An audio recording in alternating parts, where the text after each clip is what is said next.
Olá, bem-vindos ao último episódio do módulo temático em drogas de abuso do Laboratório de Neurofarmacologia UF.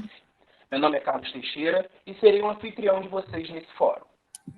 Ao longo das últimas semanas, estudamos várias drogas, vários sistemas de neurotransmissores, vários mecanismos de ação, e é claro que as dúvidas e as perguntas surgem.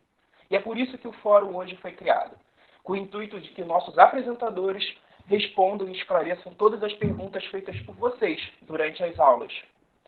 Com isso, eu gostaria de agradecer a presença de todos, do biomédico Arthur Souto, dos mestres Roberta Martins, Vladimir Peralva, Richard Marques e Maria Carolina Peixoto, e dos doutores Matheus Sattler, Maurício Pereira e Daniele Ferreira, que é a pessoa com a qual eu iniciarei as perguntas. Dani, como primeira aula, terem visto também o número de pessoas que comentaram e falaram sobre a sua aula sobre etanol, queria te perguntar, quais são os problemas causados pelo consumo de álcool durante a gravidez? Oi, Carlos. Oi, pessoal. Bem, essa é uma pergunta interessante. As diretrizes médicas orientam que não se deve beber álcool durante a gestação, em qualquer estágio da gestação, porque isso pode causar prejuízos ao desenvolvimento do feto. A base disso é que o álcool passa da corrente sanguínea materna para a corrente sanguínea fetal, através da placenta. O feto, então, vai ter os mesmos níveis de etanol no sangue que a mãe. Só que como ele ainda não tem um fígado desenvolvido, ele não consegue metabolizar o etanol como os adultos. E isso pode gerar problemas que incluem aborto espontâneo, feto natimorto, parto prematuro e desordens do espectro alcoólico fetal, que são um grupo de desordens que abrangem problemas físicos, comportamentais e intelectuais. Obviamente, isso atinge os indivíduos de formas diferentes, com intensidades diferentes. E essas condições são permanentes, mas os sintomas podem ser melhorados através de assistência médica e de um tratamento de suporte, como o apoio educacional especial, principalmente na fase escolar. Dentre essas desordens do espectro alcoólico fetal, eu destaco a síndrome alcoólica fetal, que é a mais conhecida. A síndrome alcoólica fetal, ela está relacionada com a exposição a altos níveis de etanol e se caracteriza pelo retardo no crescimento, dismorfia facial, que é bem característica, e disfunção do sistema nervoso central. Os indivíduos podem apresentar prejuízos na memória e no aprendizado, déficit de atenção, problemas em seguir instruções simples, dificuldade de relacionamento, de se dar bem com outras pessoas, além de problemas na visão e na audição. As desordens do espectro alcoólico fetal, em geral, são completamente preveníveis, mas há uma preocupação de que a prevalência possa aumentar devido à mudança nos hábitos de consumo de etanol, como o aumento do consumo do álcool pelas mulheres e o beber em brinde. Outra coisa também é que deve se atentar ao fato de que as mulheres que têm o hábito de consumir etanol e têm uma gravidez não planejada têm um maior risco de que o feto possa desenvolver essas desordens do espectro alcoólico fetal. Justamente porque no início da gravidez, nos estágios iniciais da gravidez, o cérebro do feto em desenvolvimento ele é mais sensível aos efeitos do etanol. Então, ingerir bebidas alcoólicas durante a gravidez pode causar sérios riscos, severos prejuízos, E quanto mais a grávida ingerir etanol, maior será o risco. Lembrando que não há quantidade segura para o consumo de etanol, especialmente, então, durante a gravidez. Então, é muito interessante que também várias das drogas que foram abordadas durante as aulas têm um impacto transplacentário e pode levar a alterações no desenvolvimento do bebê. Dentre elas, uma das drogas que foi abordada nas aulas é a nicotina. E isso remete a uma das perguntas também feita para o Richard, que aponta muito a questão do consumo da nicotina, as formas de consumo da nicotina. Por isso, Richard, eu queria te perguntar com relação ao cigarro eletrônico e ao narguilé. Existe algum tipo de diferença? Os dois são ruins? Tão quanto? Como é que fica a questão da diferença desses dois tipos de consumo de nicotina? Bom, primeiro, bom dia, Carlos, bom dia a todos. A diferença entre os dois, primeiro, começa no perfil do usuário. Tá? Normalmente, o cigarro eletrônico Eu vou falar de perfis, é uma coisa muito mais geral, claro que tem as suas exceções. Mas o cigarro eletrônico, normalmente quem fuma o cigarro eletrônico é aquela pessoa que está procurando deixar de fumar, né? E os líquidos que abastecem um cigarro eletrônico normalmente já vêm prontos, né? Você consegue produzir esses líquidos também, quem tem o know-how para fazer, mas você normalmente compra ele pronto, já com quantidades conhecidas, tanto de nicotina quanto dos aditivos, que são as essências, são os aromatizantes, os flavorizantes, que é para você mudar o gosto daquele vapor.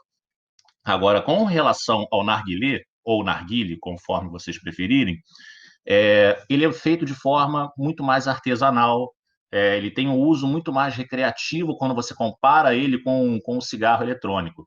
Então, as quantidades de aditivos que são colocadas ali naquele líquido não são conhecidas, né?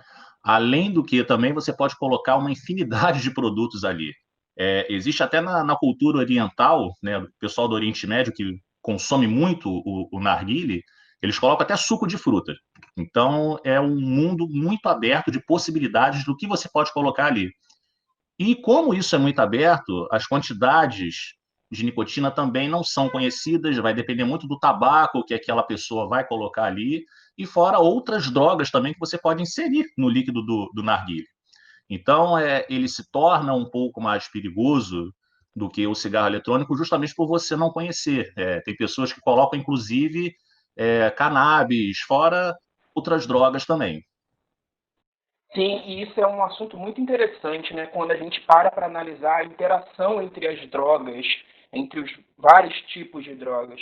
E isso também acaba remetendo uma pergunta para a Roberta, apontando, né, o uso da maconha com álcool, com tabaco, pode levar a algum tipo de efeito aditivo nesse indivíduo que faz o uso dessas drogas concomitantemente? Como é que fica essa questão, Roberta? Bom, oi, gente. Em relação a isso, Carlos, dando continuidade um pouquinho à pergunta e à resposta do Richard, eu vou falar primeiro em relação do uso da maconha com tabaco, principalmente quando usado em vaporizadores em cachimbos, pode acabar gerando um aumento do risco da dependência das duas drogas, isso principalmente em relação à dependência psicológica. E isso está bastante associado com o aumento dos níveis de THC gerados pela nicotina, o que vai levar também ao aumento dos efeitos da maconha, tanto efeitos que podem ser psicoativos quanto efeitos relaxantes. Já em relação ao álcool, o uso conjunto da maconha com álcool pode gerar tanto efeitos periféricos de gerar enjoo, mas também tontura. Além disso, aumentar os efeitos relaxantes e reduzir a inibição a nível do sistema nervoso central. E esses efeitos podem acabar sendo mais duradouros devido ao uso conjunto das duas substâncias. E há também alguns relatos de efeitos negativos sobre a cognição e a coordenação motoras desses indivíduos, e também alguns efeitos comportamentais, onde quando o indivíduo apresenta comportamentos de embriaguez, esse comportamento pode ser um comportamento mais alegre, e isso vai ser intensificado, ou um comportamento de tristeza, e isso também pode ser intensificado. Perfeito. Entrando ainda e falando sobre esse assunto, né, tendo em vista que a frequência de uso desses jovens que vão utilizar, na grande maioria das vezes, essas drogas concomitantemente, Maurício, esse uso frequente pelos jovens e por outros indivíduos pode acabar levando a um evento de adicção, né, tendo em vista que eles vão estar fazendo esse uso repetido e pode acabar gerando algum tipo de memória desse indivíduo associado ao uso dessas substâncias, dessas drogas? Bom, tudo bom, pessoal? Olha, Carlos, ela pode, com certeza ela pode. Isso quer dizer que ela vai gerar esse efeito? Não necessariamente. Como a gente pode ver, nem todo indivíduo que faz uso abusivo de droga vai se tornar um adicto. Ela não vai se tornar uma pessoa que a gente chama comumente de dependente químico. Por exemplo, pessoas que fazem uso de cocaína, somente 15% são de fato adictos, passam por um processo de adicção. O que acontece? Aí a gente tem que separar o que é um efeito intrínseco da droga, de causar prazer, né, e a natureza do indivíduo.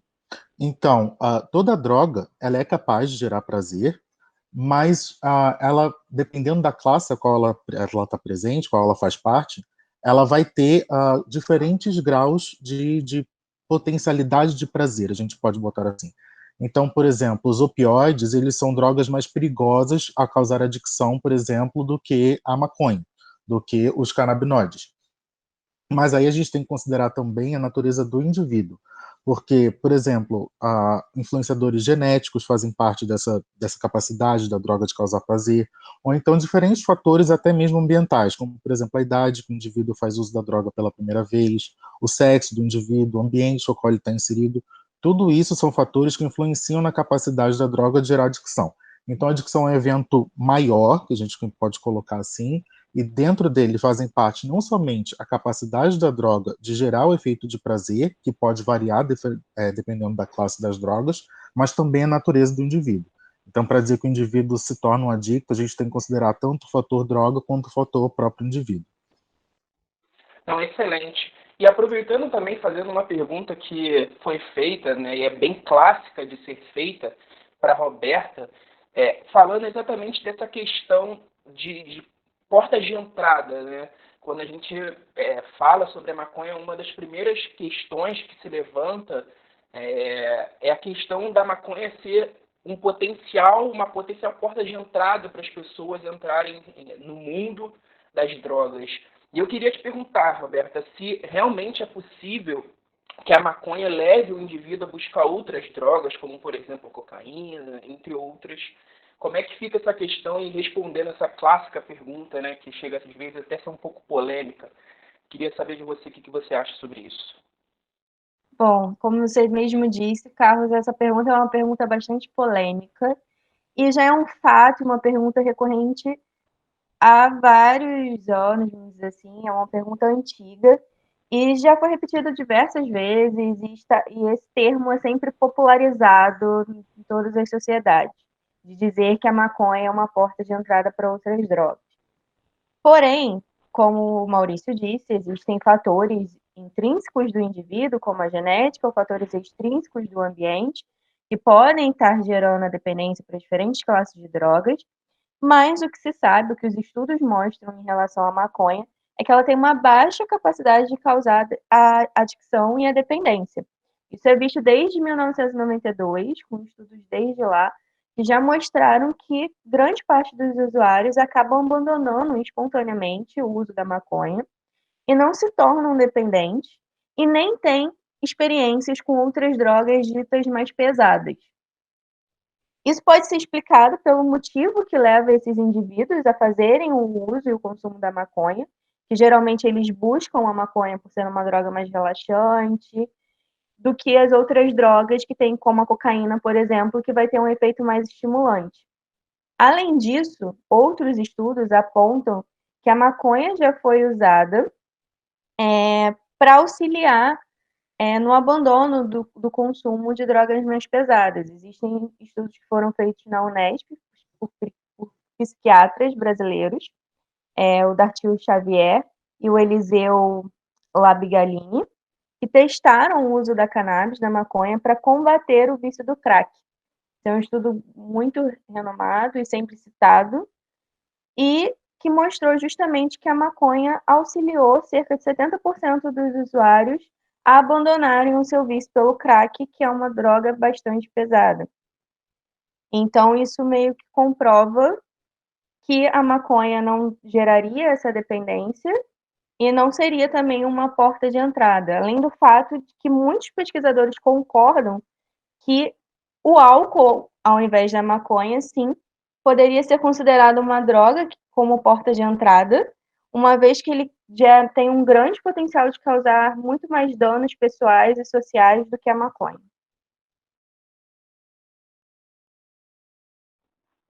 Excelente, Roberta, obrigado. Aproveitando também esse gancho, né, de falar sobre cocaína, sobre o crack em si, Eu queria aproveitar e fazer uma pergunta para o Vladimir, que durante a sua aula, Vlad, você trouxe uma imagem, né, uma figura do nosso próprio grupo de laboratório, um artigo de 2016, que traz um aumento da fosforilação dos transportadores de aminoácidos excitatórios e também dos níveis de glutamato no meio extracelular. Eu queria te perguntar com relação a essa fosforilação dos transportadores, né? Essa fosforilação pode acabar levando a uma alteração na funcionalidade desses transportadores, no que se diz respeito a esse consumo, né, de cocaína afetando a funcionalidade desses transportadores? Primeiramente, olá a todos. E essa pergunta acaba indo para um nível muito mais biocelular do que acho que meus colegas estavam respondendo, mas vamos lá. A fosforilação, assim como a metilação, são processos celulares que vão estar gerando essas marcações ou sinalizando nessas proteínas, por enzimas, proteínas quinases principalmente. Existem diversas publicações que apontam para as fosforilações, nesse caso dos EATs desse artigo, em resíduos de serina, que vão poder alterar não só a atividade, mas também a expressão desses EATs na superfície celular. Portanto, sim, essa fosforilação, tanto por pKa quanto por pKc, que são duas das principais proteínas quinases, vão estar alterando a funcionalidade desses transportadores.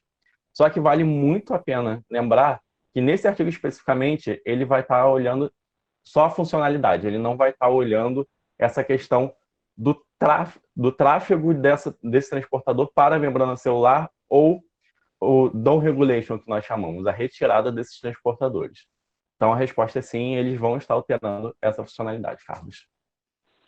Show. E continuando ainda também nessa vertente um pouco mais intracelular, né, neuroquímica, das perguntas, uma pergunta que foi feita para o Arthur correlaciona exatamente a questão do LSD e da ação deles nos receptores de dopamina com a questão, né, pelo fato desses receptores de dopamina estarem envolvidos com as vias de recompensa e toda essa questão voltada para o sistema mesolímbico e tal.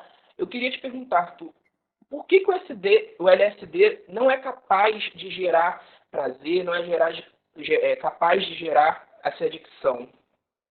Tendo em vista que ele tem contato com esses receptores, né? Olá, Carlos, também.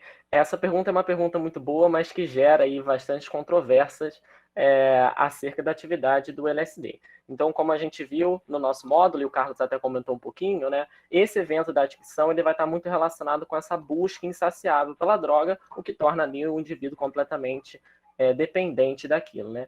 E isso vai estar muito relacionado com a capacidade dessas drogas em gerar prazer, principalmente através do aumento da atividade dopaminérgica na via mesolímbica e, consequentemente, também no sistema recompensa.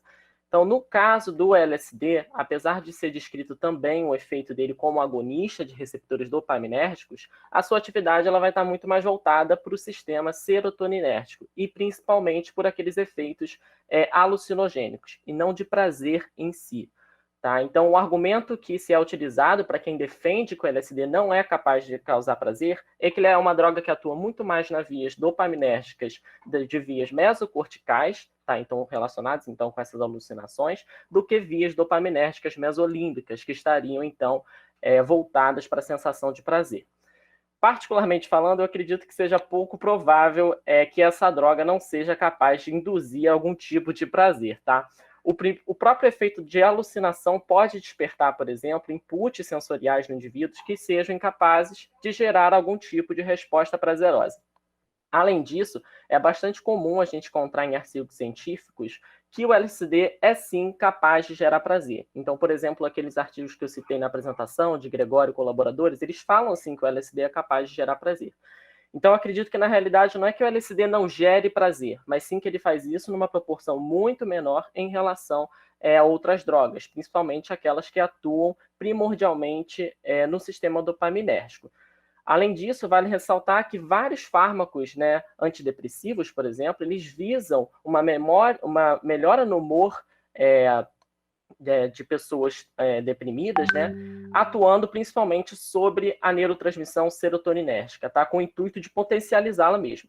E aí, se a gente pensa no LSD como um agonista de receptores serotoninérgicos por si só, eu acho muito pouco provável que ele não seja capaz de influenciar o humor e, consequentemente, essa sensação de prazer do indivíduo. Acho que é isso, Carlos. Obrigado, Arthur. Excelente resposta. E também, uma das coisas, né, que durante as aulas foi muito legal de ser discutida, dois lados, né, quando a gente está falando sobre drogas de abuso. O lado que é o início, quando a gente está falando de adicção, a procura da pessoa pela droga, e o outro lado que seria quando ela já está dependente e pode causar, né, quadros de abstinência. E um dos pontos muito interessantes, principalmente na aula do Matheus, né, quando fala de opioides, é a questão de você utilizar drogas sintéticas, como, por exemplo, a metadona, para tentar tratar sintomas de abstinência causados pelos opioides. E eu queria aproveitar esse gancho, né, falando sobre exatamente como o tratamento com drogas sintéticas pode estar agindo nesses sintomas de abstinência, se é eficaz, se realmente funciona. Eu queria ouvir de você, Matheus, o que você acha sobre isso? Oi, Carlos. Oi, pessoal. Sim, é eficaz. O uso da metadona como tratamento, né, para dependência de opioides, ele é chamado de terapia de substituição, porque você está substituindo uma droga por outra. Óbvio que essas drogas elas têm propriedades farmacocinéticas, principalmente, muito diferentes. Então, a metadona ela tem uma estrutura muito semelhante à da morfina. Então, ela se liga aos mesmos receptores opioides. Só que o tratamento, normalmente, é feito via oral. Então, quando ele é administrado via oral, o início desses efeitos ele é bem gradual e os níveis plasmáticos do pico vão ocorrer em torno de 4 horas. Diferente, por exemplo, de quando você recebe uma injeção intravenosa e o início dos efeitos é instantâneo. Então, a metadona, ela tem uma boa disponibilidade oral, ela tem uma longa meia-vida, o que vai permitir, normalmente, uma dosagem única no dia, e ela, o que é o mais importante, ela vai produzir a supressão dos sintomas de abstinência dos opioides. E o fato, né, dela ser administrada oralmente é muito importante, né, porque ela vai prevenir esses efeitos dos sintomas de abstinência, mas como ela é administrada oralmente, ela não vai causar esses sintomas de grande prazer súbito, como, por exemplo, a heroína causa, e isso ajuda a vencer a dependência psicológica. Então, aliado a isso tudo, ao fato da metadona ter poucos efeitos colaterais, é um tratamento que é bastante utilizado hoje em dia. Sim, sim. E ainda falando sobre os opioides, né, é uma questão que você aborda bastante em relação à sua aula, é a questão da resistência adquirida, né, com o uso dos opioides em si. E eu te pergunto, essa resistência adquirida, ela é causada pela velocidade da ação da droga em si, ou pelo efeito que é extremamente prolongado e intenso dessa substância? O que está atrelado a essa resistência adquirida? Então, para responder isso, tem um pouquinho da minha resposta anterior, tem um pouquinho da resposta que o Maurício deu lá no início, e eu vou dizer que, na verdade, é um pouquinho dos dois casos. A velocidade de ação das drogas, ela está mais relacionada, na verdade, com a forma que ela é administrada, como eu falei na pergunta anterior. Então, por exemplo, uma injeção intravenosa vai produzir um efeito muito mais rápido e muito mais intenso do que uma droga que é administrada por via oral. A droga administrada por via oral, ela tem que, né, passar por todo o processamento, além disso, ela vai ter um mecanismo de primeira passagem, então a biodisponibilidade dessa droga, né, vai demorar mais para acontecer e vai ter uma biodisponibilidade menor, o que diminui esse efeito dessa droga. Então, a velocidade de ação depende da forma como ela é administrada. No caso do uso de opioides ilícitos, como a heroína, por exemplo, é muito comum o uso intravenoso, que garante uma biodisponibilidade imediata e um efeito bem intenso e um grande prazer súbito, o que gera dependência psicológica, como eu falei na outra pergunta também. Então, essa grande biodisponibilidade, aliada ao uso contínuo dessa droga e a capacidade que o receptor opioide tem de poder ser poder ser dessensibilizado é o que vai levar, então, a uma resistência adquirida. Eu acho que a resposta a essa pergunta é um pouquinho dos dois. Então, tem vários efeitos que estão relacionados a isso. Perfeito, perfeito. Então, com o intuito, né, de fecharmos esse primeiro fórum do módulo temático de drogas de abuso, eu quero terminar exatamente da forma que nós começamos, que é perguntando para a Dani um assunto bem interessante, que eu, inclusive, vou ficar muito atento nessa resposta, que é exatamente falando sobre a alimentação e o uso do etanol, né?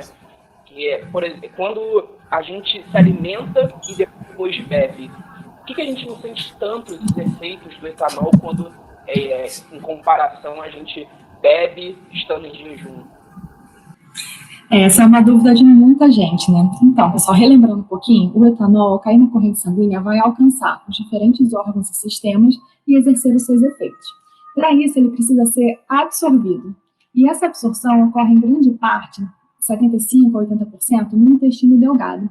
E, em seguida, temos o estômago, sendo responsável por aproximadamente 20% da absorção. A absorção no intestino ela ocorre mais rapidamente que a absorção no estômago. Então, quanto mais tempo o álcool fica no estômago, mais devagar é a absorção e mais devagar ele vai exercer os seus efeitos no corpo. Então, a velocidade de absorção do etanol vai depender do quão rápido o estômago esvazia o seu conteúdo no intestino. Quando uma pessoa bebe com o estômago vazio, grande parte do etanol ingerido passa rapidamente do estômago para o intestino delgado, sendo então rapidamente absorvido pela corrente sanguínea. E isso intensifica os efeitos adversos do etanol, como a redução da capacidade de tomar decisões e o prejuízo na coordenação motora. Agora, quando uma pessoa se alimenta antes de beber, esse alimento no estômago previne o etanol de passar rapidamente para o intestino delgado. A taxa de absorção do álcool diminui, mas não para. O álcool ele apenas é absorvido mais lentamente e o alimento age como moderador da velocidade de absorção do etanol. Consequentemente, né, alimentos ricos em gordura, que levam mais tempo para deixar o estômago, vão tornar a absorção do etanol consideravelmente mais lenta. Excelente, Dani, muito obrigado. E com isso, a gente fecha esse fórum do módulo temático de drogas de abuso. O primeiro módulo que o Laboratório de Neurofarmacologia propõe, a partir do programa de Neurofarmacologia e Extensão da UF, o PRINEX, que vem fazendo vários posts relacionando a neurofarmacologia e os trabalhos desenvolvidos no Laboratório de Neurofarmacologia nas redes sociais e no site. E com isso eu gostaria de convidar a professora Regina Kubrusli para falar um pouquinho sobre o PRINEX, falar um pouquinho do que está por vir nas próximas semanas. E é isso, professora Regina Kubrusli, por favor. Obrigada. Bom, em primeiro lugar, eu queria agradecer a todos vocês que, ao longo desses meses, vêm trabalhando arduamente, apesar de toda a situação que estamos vivendo, na promoção de conhecimentos, preparando palestras, preparando aulas, nas postagens, desenvolvendo esse programa e fazendo com que esse programa ele tenha um alcance muito grande para diversas pessoas, né, tanto da comunidade acadêmica quanto não acadêmica, e que tem levado tanto conhecimento, essa é a palavra, né? Então, assim, todos vocês num empenho em conjunto, tentando fazer uma abordagem de temas que são tão recorrentes, né, na nossa população brasileira, que é o abuso de drogas, sejam elas lícitas ou ilícitas, e com uma abordagem também a respeito dos mecanismos de ação, como o Carlos lembrou no início, né, e interações com outras drogas também. Então, assim, tudo de uma forma bastante científica, desmistificando exatamente isso, né? Diversos mitos, né? Como esse que a Roberta citou, né? Que respondeu a essa pergunta, como a cannabis, como o uso da cannabis como porta de entrada, né? Para abuso de outras drogas, enfim. diversas questões que são extremamente relevantes na neurofarmacologia. Então, esse programa, ele tem o compromisso de apoiar a ciência, fazer com que os nossos alunos de pós-graduação possam falar um pouquinho do que eles fazem, estender o que nós fazemos dentro dos nossos laboratórios e dos nossos projetos de pesquisa para fora dos muros da nossa universidade. Então, esse é o compromisso da gente. Eu queria agradecer a todos vocês. Foi um módulo muito bonito. Com certeza virão outros módulos e outras postagens que estão, assim, batendo a porta. Então, não percam, que está chegando aí novas postagens que vão estar relacionadas também e sempre aos nossos alunos de pós-graduação.